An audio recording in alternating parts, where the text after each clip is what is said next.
They've spent years painting Trump as the reincarnation of every evil dictator, and now they're losing their minds because Obama didn't treat him like he had the plague. It's hilarious. He did look very friendly, I must say. I didn't realize it. I didn't realize it, how friendly it looked. I saw it on your wonderful network just a little while ago before I came in, and I said, boy, they look like two people that like each other, and we probably do. Oh, Trump says despite their political differences, he and his predecessor still managed to get along. At least in that moment they did, guys. And I was reading his lips. He goes, weren't you the one who called me a Nazi? I mean, they got along fantastic. The New York Post, I guess, but bury the hatchet. Yeah. The New York Post actually did hire a lip reader. Right. And they were talking a little bit about some programs that went away and stuff like that. It was kind of technical. The president's hand. And then did you see Kamala Harris? She was just like this when She's Biden outraged. and Jill came Furious. up. Did not even look at them. Did not say hello. At least in that shot, she didn't when they sat down beside her. Well, what's up with that? I thought they had each other's backs. Well, it was a funeral. Right.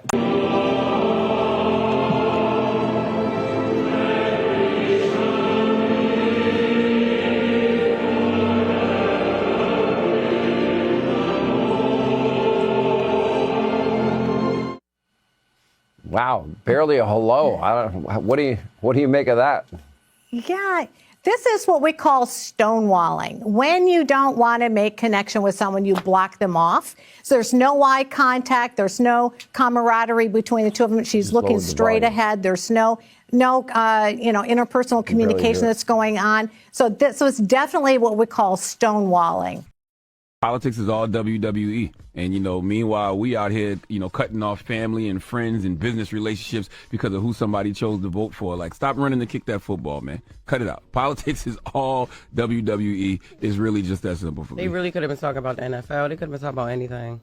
Yeah, but after you went so hard, calling somebody a threat to democracy and calling somebody a fascist, and now you just, chummy with the man. You told us he was a threat to democracy. To me, that's just just terrible political optics. That's WWE because they sit next to each other. They could have said anything. Trump could have said, "You smell that?" Somebody farted, and he could have laughed. Like you just never know. They was calling him a fascist, just like his VP called him Hitler. Would you giggle with Hitler? Meanwhile, Republicans demonize Democrats every chance they get. Bruce Fisher wouldn't even shake the VP's hand. But you got the last real leader of the Democratic Party, Barack Obama, laughing and giggling with Trump, looking like he is. He's kissing the ring. That's what it looked like. It did. That whole thing yesterday was illustrative of how that group of former presidents look at one of their own. Yes. Okay, that to me is the thing about yesterday, how they look at him. And so I agree with you, Joe. It's like they forgot that civility is not an endorsement. It's basic human decency, especially at a funeral. It's fascinating that this idea of kissing the ring even came up. It shows how the left is obsessed with optics, that it doesn't matter what the content of their speech is as long as the picture looks good. The whole civil thing works, but civility is a two-way street. We all know that. Let's just see what the civility is coming the other way, because I bet you it isn't. And that's going to be the test of this administration out of the gate with those four of the former presidents sitting there. If you want their advice and you seek their advice, that's an open door to civility. Right. But if there is no inclination from you that you care for their advice, that you want their advice, and in fact you think that they're a POS, right? Then I don't know where the civility thing is going to get off. Let me make my point. You may not like it, but I'm going to make it. And the reality of it is, I take your civility argument, and you like to say 78 million people voted for Donald Trump. Well, 82 million people voted for Joe Biden. Right. And he didn't get that civility that you're talking about from Donald Trump in those 4 years. Right. So now the expectation is, because he's won again and he got 78 million people, we all got to be civil to Donald Trump. Well, okay, I'm prepared to be civil. Nobody said that. You did. No, I didn't say I didn't say everybody has to be civil. The reality of you're it is, you're saying you're using the term civil. I've never used that term. I'm using your term. You put civility on the table. You said we all have to be civil. There is a pushback that you have to have. But Joe. I'm just talking about Barack Obama. I'm saying, I'm not, fine. I'm not talking about that. My main point is everybody's looking at this from a one-way perspective, how we need to approach Donald Trump. How the hell is he approaching us? Right? The man wants to lock up citizens. The man wants to turn the government against him. How are we to respond to that? Are we supposed to be so? And then we have the meltdown on MSNBC. Oh man. It's like they're all auditioning for a drama award. The pro-clutching, the hand-wringing, it's pure comedy.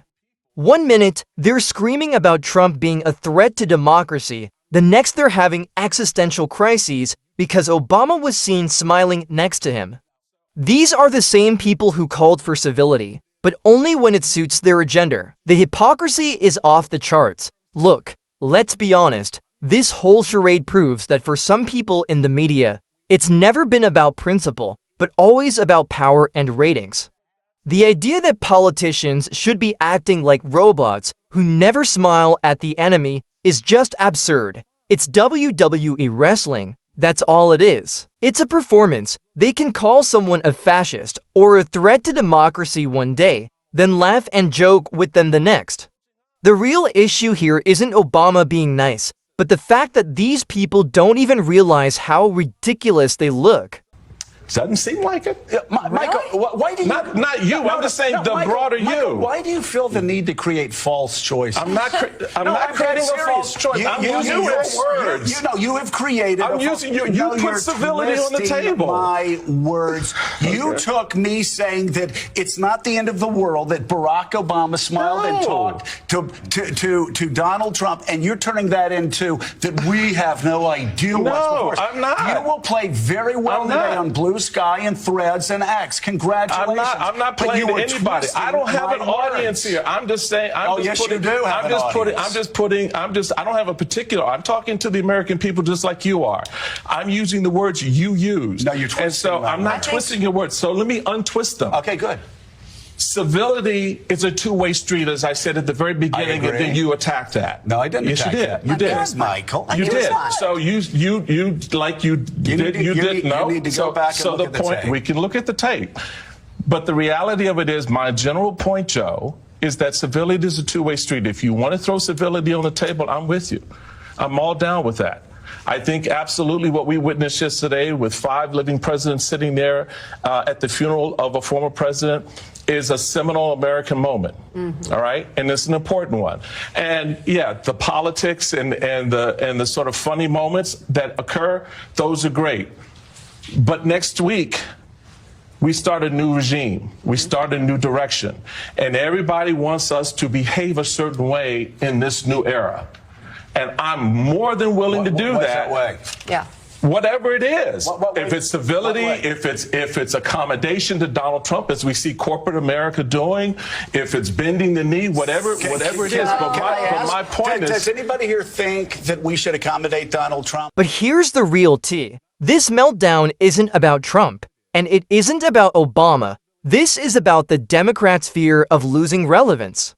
Look, the American people have shown that they aren't buying the narrative that Trump is Hitler.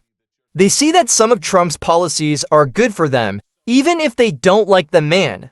It's about common sense, and that's what makes the radical left so frustrated. They need to demonize Trump to justify their own actions and positions. They have been pushing this narrative of Trump as the end of democracy for years, and it has not worked. They're afraid that people will start to see the similarities between Trump's policies and what they would want for themselves. They have got to realize doubling down on Trump hate isn't a strategy. It's a sign that they are out of touch with the people. People want progress and good governance, not more political theater and outrage. They want solutions, not just constant division. The American people see through this charade. So what's next? Well, for one thing, I'm hoping we get less of this manufactured drama and more real conversations. I'm hoping we see them try to find common ground with Trump when he does something the American people like. I am not holding my breath though. I am hoping they continue to double down on this narrative of hate because it is a guaranteed losing strategy. The American people have rejected the radical left's policies. The Democrats need to stop with this idea that they should be uncivil to Trump. They should try a new approach. They need to realize that Trump is the president and will continue to be the president. Stop with the outrage. Start listening to the people. It's that simple. And as for MSNBC, maybe it's time to take a chill pill and try a little actual journalism and not this constant state of panic and rage. That's all for today's Black Coffee Rant. Let me know in the comments what you think. Like, subscribe, hit that notification bell, and as always, stay woke. Peace out.